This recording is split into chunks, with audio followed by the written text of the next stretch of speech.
nanood ng Zumba, namerya at napadpad sa night market ng Lucena. Ngayong araw ay naisipan namin gumala dito sa bayan ng Lucena. Sakto namang may Battle of Zumba palang nagaganap dito sa event center ng SM. At habang nag-aantay kaming mawala yung tirik ng araw sa labas, ay kumain muna kami at namasyal dito sa loob. At 4:30 na nga, nung maisipan namin pumunta sa bayan para makita yung perya at yung night market. At nang makababa na nga kami, ay nagpahasa muna ako kay Manong ng balisong, ng nipper. At nandito na nga kami sa perya.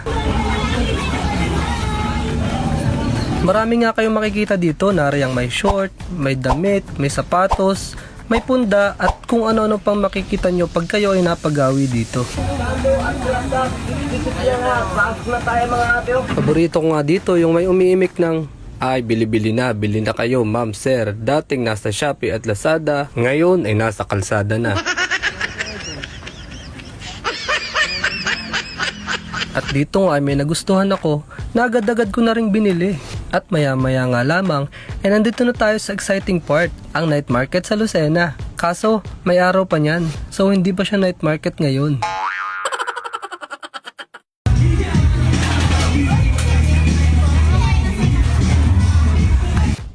At na-try nga pala namin dito yung enoki mushroom at saka yung smoky balls. Hindi nga lang nakuna ng video, di pala naka-play.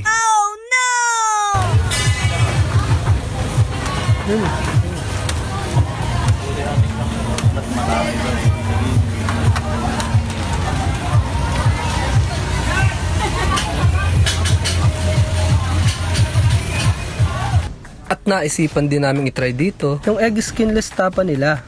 At okay na okay nga ang lasa. Approve. At kung gusto nyo namang magpalamig, ay mayroon naman ditong medyo SPG na tindahan ng buko shake. Na kung o-order nga kayo ng sizes, ay banggitin nyo lang yung nakasulat. Meron din ditong fish cake at may tanghulo. Hindi lang namin masyadong nalibot lahat dahil sobrang dami kong lilibutin namin. At kung pupunta nga kayo dito, ay make sure nyo na gutom kayo para masulit nyo yung kanilang mga street foods. At bago nga kami umuwi, ay bumili muna kami ng pasalubong. Sulit ang aming trip dahil na-enjoy namin ang pamamasyal namin dito. Shoutout nga pala sa lahat na nagpapa-shoutout sa last video ko. Kaya ikaw, mag-follow at share ka na. Bukas ulit ha, usapan na.